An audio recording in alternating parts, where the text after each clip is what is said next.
Laughter and melodies filled the air, weaving together a scene that seemed perfect for what should have been the most joyful day of my life. I'm Daisy, and as I stood there in my elegant white gown, I felt like royalty. Everything seemed like a dream, until, in an instant, it all came crashing down. Daisy, dear, could you come here for a moment? My mother-in-law's voice pierced through the mirth. It was sharp, almost commanding.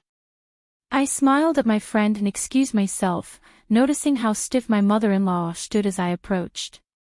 Her smile didn't reach her eyes, and the tension in her posture was clear. "What is it, Mrs. Brown?" I asked, trying my best to keep my voice calm and friendly. "It's about the way you look at me, Daisy," she said, her tone cold and full of accusation. "I know what contempt looks like, and you have it written all over your face. I am your husband's mother, and I deserve respect, not this disdain." Her words took me by surprise, my mind racing, trying to make sense of what she was saying. "Mrs. Brown, I think you've misunderstood. I have nothing but respect for you," I replied, feeling a wave of confusion wash over me. "Respect? Ha!" she scoffed, her eyes narrowing.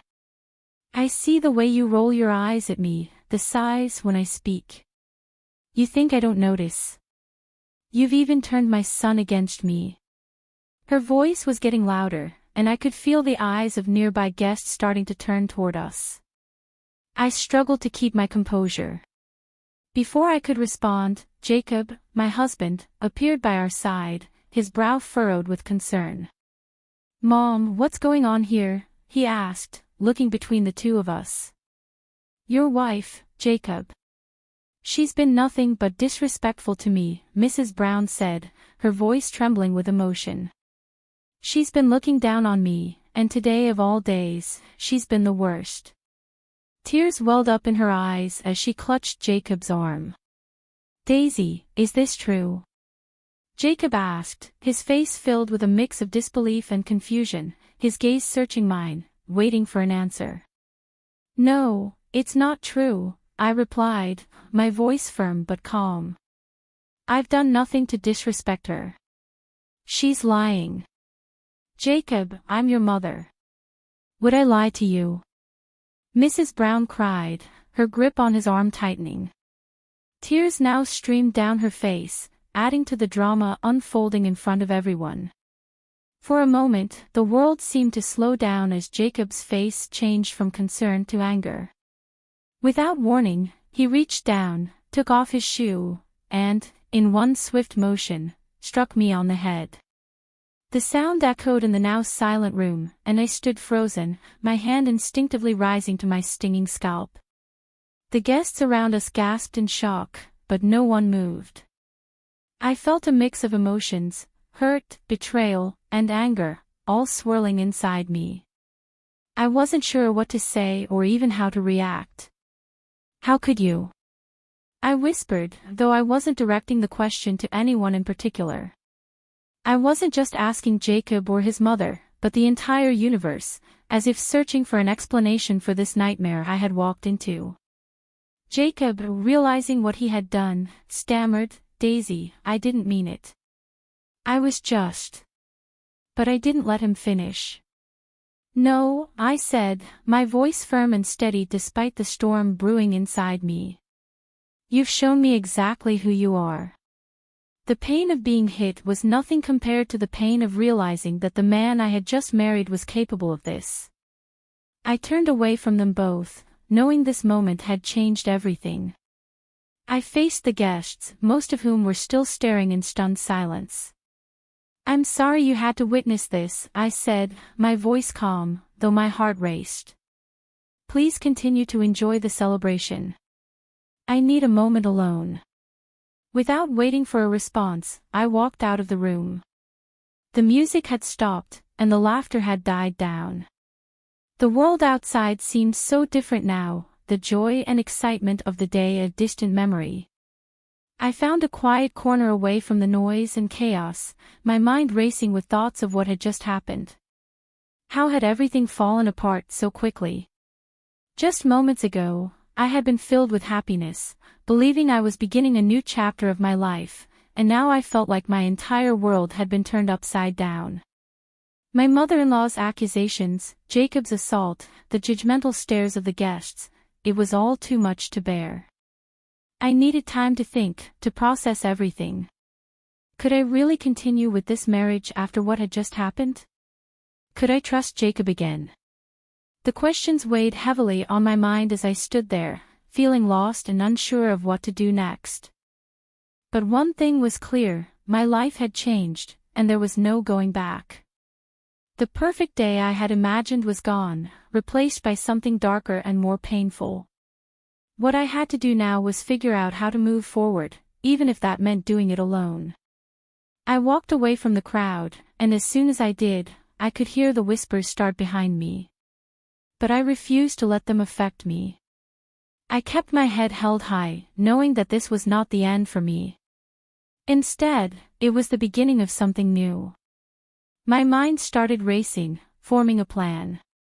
I wasn't going to let this humiliation go unanswered. Once I reached the privacy of the bridal suite, I allowed myself to finally feel the emotions I had been holding back. Tears streamed down my face, but they weren't just tears of pain, they were also tears of determination. This moment wouldn't break me. I would not be a victim. I would rise above this and become a victor. My resolve was stronger than ever. After everything that had happened, I knew that I had to take action. I couldn't let them get away with it. The first step in my plan was to gather proof, undeniable evidence of the way Jacob and his mother had treated me. I decided to hire a private investigator to help me. Mr. Sam was known for being discreet and effective, just the person I needed for this delicate situation. "Mr. Sam, I need your help," I said when I called him. "My husband, Jacob, and his mother haven't exactly been kind to me. I need evidence of their behavior." "What kind of evidence are we looking for?" Mr. Sam asked, his voice calm and professional. "Anything that shows a pattern," I explained. "Emotional, financial, or even legal abuse, anything that can prove what they've been doing." "Understood," he replied. "I'll start with surveillance and a background check. I'll dig into their pasts, finances, everything. You'll get what you need." With Mr. Sam on my side, I felt like I was finally taking control. I began recording every interaction I had with Jacob and his mother, every phone call, every conversation. I needed all the evidence I could gather. I wasn't going to leave anything to chance. In the midst of all this chaos, my best friend, Hannah, became my biggest source of comfort and support. She had been there for me through everything. "Hannah, I don't know how I would get through this without you," I confessed one day when things felt especially overwhelming. "You don't have to go through this alone," she reassured me. "I'm here for you, always." "So, what's the plan?" "I'm collecting evidence," I said, explaining my plan to her. "Mr. Sam is helping too. I want to expose Jacob and his mother for who they really are." Hannah looked at me with concern. "Be careful, Daisy," she warned. "They're not going to see this coming, and when they do, they'll be furious." "I know," I nodded, "but I can't let them get away with this." Over the next few weeks, the evidence I collected started to build up. It was clear from the phone calls that Jacob's tone was often aggressive and demeaning. The financial records Mr. Sam uncovered revealed just how much control Mrs. Brown had over his assets. Some of the transactions we found were questionable, hinting at possible fraud. The more we uncovered, the more disturbing the picture became. One evening, Hannah and I sat down together to review all the findings. As we combed through the documents, something jumped out at us. "Look at this, Hannah," I said, pointing to a series of bank statements. "They're moving large sums of money, but where is it all going?" "And these emails," Hannah added, scanning through them.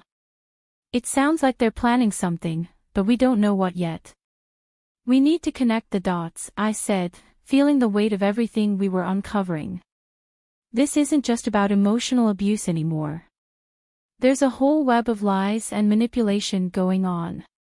Hannah's eyes widened as she stared at the evidence in front of us. Daisy, we're onto something big here, she said, her voice filled with both excitement and fear. The more I delved into the evidence, the clearer it became that Jacob and his mother were involved in more than just toxic behavior. This went beyond their mistreatment of me. They were hiding something much bigger, something possibly illegal. I could feel the truth slowly unraveling, and I was determined to see this through to the end.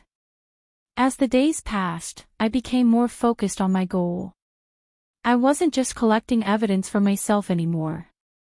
I was uncovering a story of deceit and manipulation that needed to be exposed. Jacob and his mother had spent years weaving this web of lies, but now I had the power to tear it all apart. There was still much to be done, but I was no longer the helpless bride they had tried to humiliate. I was stronger than they had ever realized, and soon, the truth would come to light. This wasn't just about getting justice for myself, it was about making sure they faced the consequences of their actions. I wasn't sure how things would end, but one thing was clear, I was ready to fight, and I wasn't going to back down. The whispers of that day were nothing compared to the roar of truth that was about to come crashing down on them. I would no longer be a victim of their games, I would be the one in control. I started to piece it all together, looking over the documents again, and I realized something shocking. I think they're embezzling funds from Jacob's company, I whispered to Hannah, my voice barely audible. These documents, they're incriminating. Hannah looked at me, her face serious. Daisy, this is really serious. You need to be careful. They won't take kindly to being exposed. I know, I said, feeling a mix of fear and determination. But I can't back down, not now. There's too much at stake. The evidence wasn't just about how cruel they had been to me, it was more than that. It pointed to serious criminal activity. I had everything I needed to make a move, and it was time to come up with a plan to bring them to justice. It was also time to take back control of my life. Hannah, I said, feeling the weight of my decision, I'm going to expose them publicly. Hannah hesitated for a moment, knowing the risk involved. Daisy, that's risky. You're playing with fire. But if anyone can do it, it's you. With Hannah by my side and the evidence in my hands, I felt stronger than I had in a long time. I wasn't just fighting for myself anymore. This was about justice, about making sure Jacob and his mother faced the consequences of what they had done. It was time to show the world who they truly were. The next step was clear, I had to bring everything out into the open.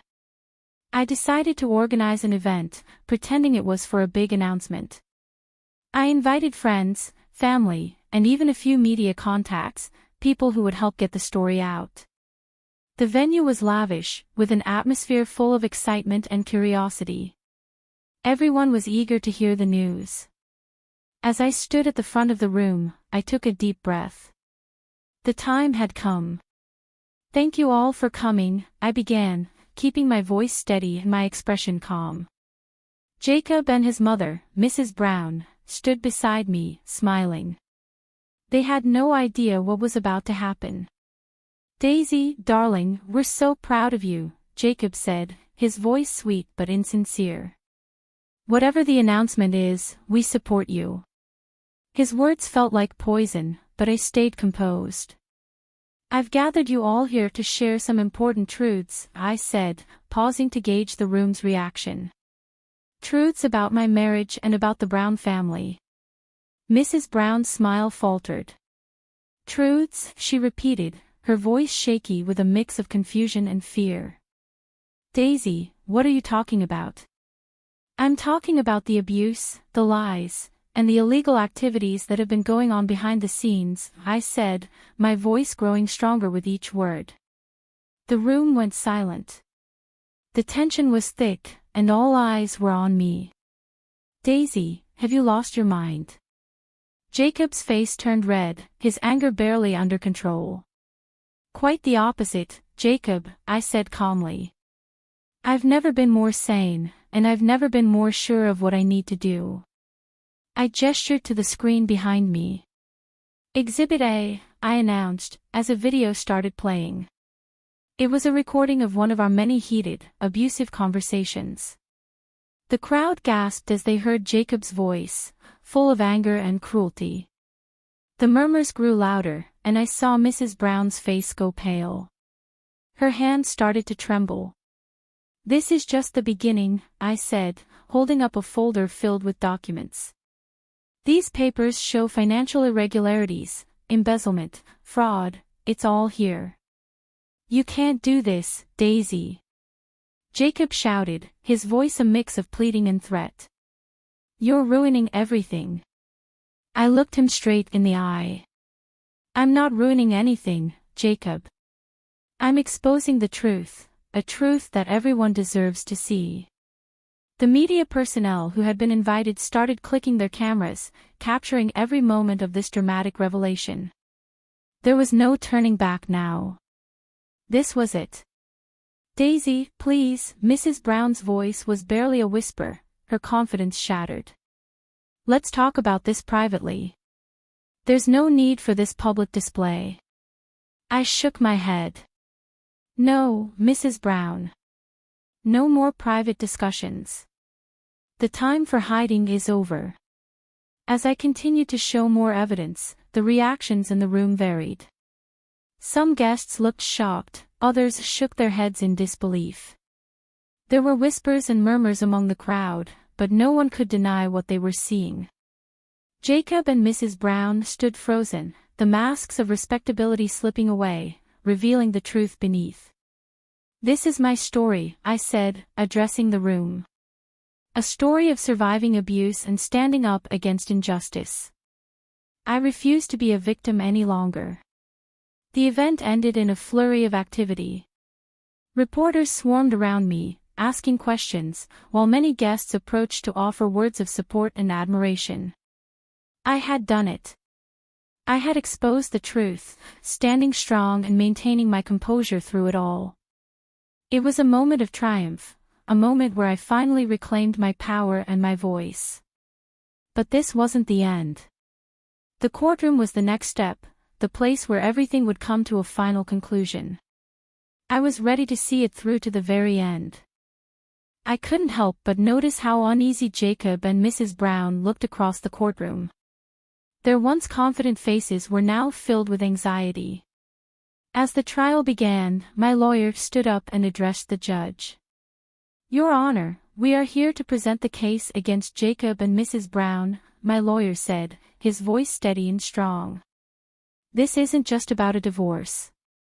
It's about years of emotional and financial abuse that Daisy has endured." Jacob leaned toward me from across the room, whispering, "Daisy, you can't win this. You're going too far." I met his gaze, my voice calm but firm. "This isn't about winning, Jacob. It's about justice. It's about showing everyone who you truly are." The trial moved forward, and my lawyer presented the evidence with precision. There were recordings of Jacob's cruel words, the financial documents revealing their manipulation, and all the proof that painted a clear picture of the painful life I had lived. Each piece of evidence was undeniable. "Your Honor, as you can see, the evidence is overwhelming," my lawyer continued. "We are not only seeking the divorce but also legal action for the wrongs that have been committed against my client." Mrs. Brown, clearly rattled, tried to defend herself. "Your Honor, this is all just a misunderstanding. Daisy is exaggerating," she stammered, her voice weak, even to her own ears. I looked straight at her, my words steady and direct. "Exaggerating? The evidence speaks for itself. You can't hide from the truth anymore." The judge listened carefully, reviewing all the evidence and testimonies presented. After what felt like an eternity, she finally made her ruling. "In light of the overwhelming evidence, I grant the divorce and order legal action against both Jacob and Mrs. Brown for their conduct." As the gavel struck, a wave of relief and vindication washed over me. It was over. I had stood up to them, fought for justice, and emerged victorious. The long, painful chapter of my life was finally closed. With the legal battles behind me, I knew it was time to start a new chapter, one focused on healing and rebuilding. I found a small, peaceful home in the countryside, a world away from the chaos and drama of my past. The quiet and beauty of the place were just what I needed. Sitting on the porch of my new home with a warm cup of tea in my hands, I gazed at the serene view before me. The trees gently swayed in the breeze, birds chirped in the distance, and the sun shone softly. For the first time in what felt like forever, I felt a sense of peace wash over me. This was a fresh start, a life free from lies, manipulation, and pain. My journey had been difficult, but it had been worth it. I hadn't just survived, I had triumphed. I had found my inner strength, reclaimed my voice, and now I was free. As the sun began to set, casting a warm glow over the horizon, I smiled to myself. I was exactly where I was meant to be. The future was uncertain, but it was mine to shape, a future filled with hope, healing, and happiness. This was my story of triumph, the story of a woman who refused to be silenced. I had stood tall against all odds, and now I was living a life of freedom and peace.